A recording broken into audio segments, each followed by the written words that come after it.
Greetings and thanks so much for tuning in. Happy Diwali to all of you. Festive greetings. Thank you so much for joining us on this auspicious day and for giving us a little bit of your time.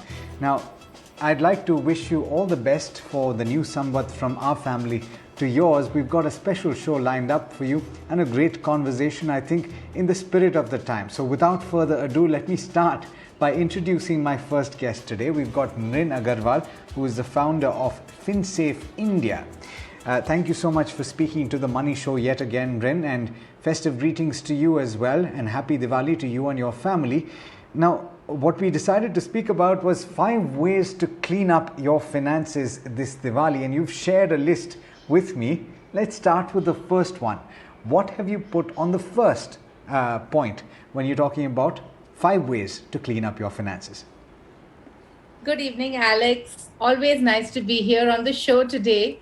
And greetings to everybody on the occasion of Diwali. It's so lovely to be doing a show today of all the days.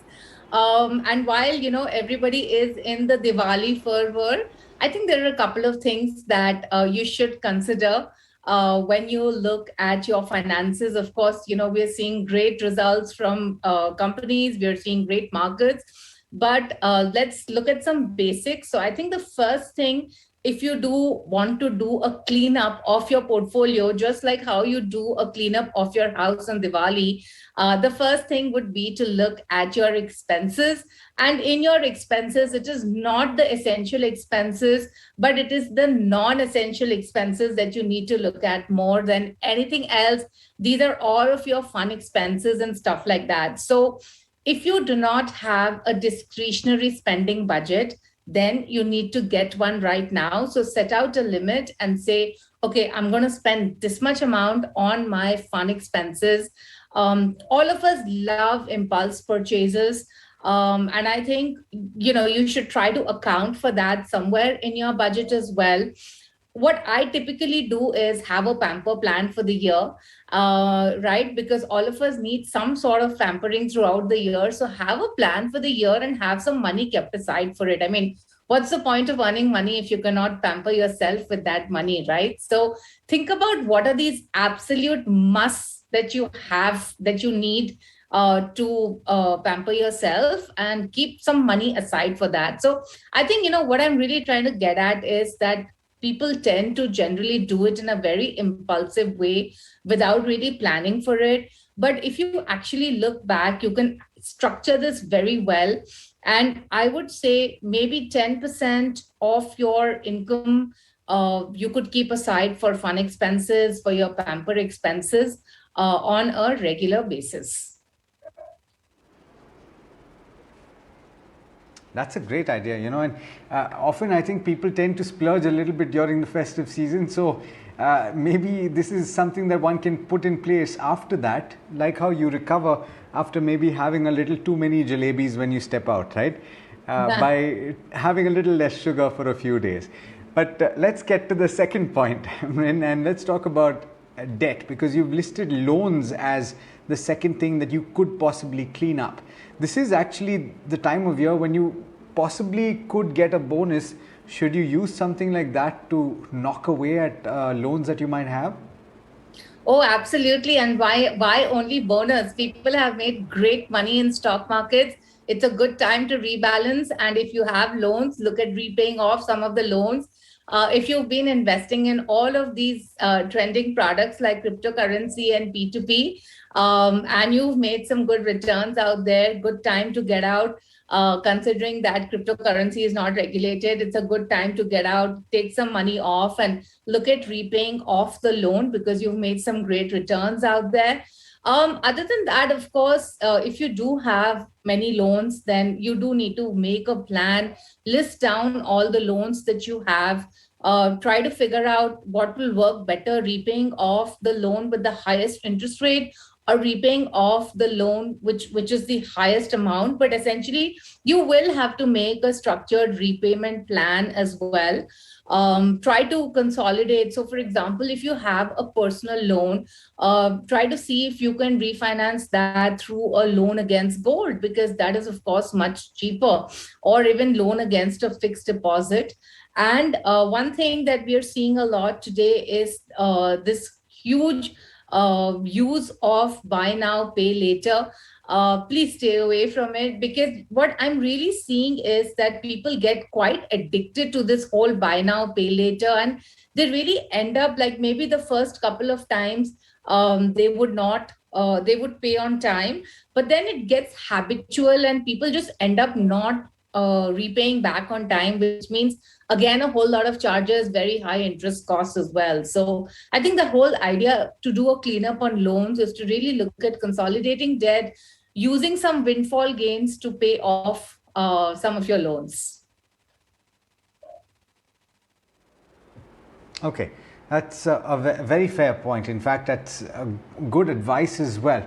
The third point you've listed, Mrin, is insurance. And, I think one positive that we can take from the last couple of years is that people are realizing the importance of both health as well as term.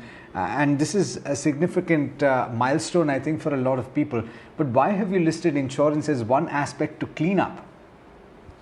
Actually, the reason that I mentioned it is because most people are very underinsured. And secondly, again, with the markets going up, if you do have investment linked insurance like ULIP, money back, whole life, which typically gives very low returns, it's a good time to look at exiting from it, because right now the fund returns are going to be pretty good. So that's why I've actually mentioned that over there. Again, on the health insurance side, again, there was after the second wave of COVID, there were a lot of inquiries about how can one increase health covers. But what I'm really seeing is that, again, there is this huge dependence only on employer cover, and people are generally very underinsured. So typical insurance in India, health insurance is about 3 lakh rupees is the average. And hence, I think that really needs a big relook, basically.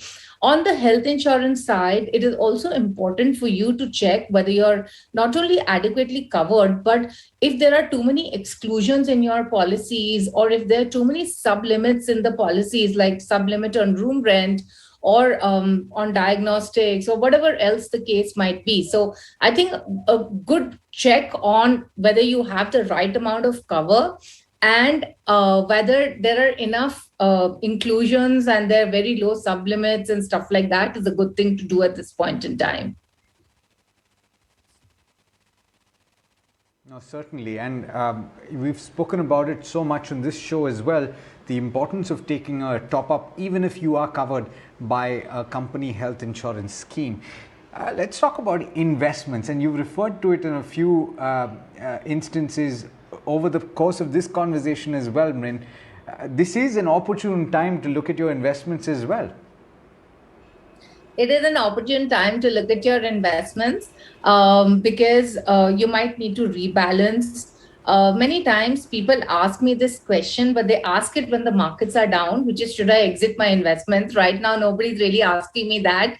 But I think it's a good time for you to also look at seeing whether your investments are as per your financial goals, because of course, it's very well known that most people invest in an ad hoc way without really tagging financial goals to their investments. So it's a good time for you to do that. And also, many times what happens is that because somebody might have recommended a particular scheme, you might have gotten into it only to realize later on that this is actually not as per your risk profile. So it's a good time to look at these schemes. And again, because the markets are at a high, it's a good time to look at all of these schemes again to see, one, do you need to rebalance? Are they as per your risk profile or not? And can you actually tag these to any financial goals? The other point that I really want to talk about is certain investment biases, right now, because I do see that earlier we were all talking about FOMO and loss aversion and maybe herd mentality. But right now, what we're seeing is something completely different. And what we're really seeing is this overconfidence bias that nothing can really go wrong. Just looking at information available on social media, and taking decisions based on that. So we are seeing a lot of this today, and that is why also it is really important for you to review it in a very, very Right. structured manner, to see if this really fits your goals. Mrin, the last point that you've written, I think, is something that all of us can use. You say to plan and organize. Unfortunately, we're running out of time. So very quickly, would you tell us what you mean by that?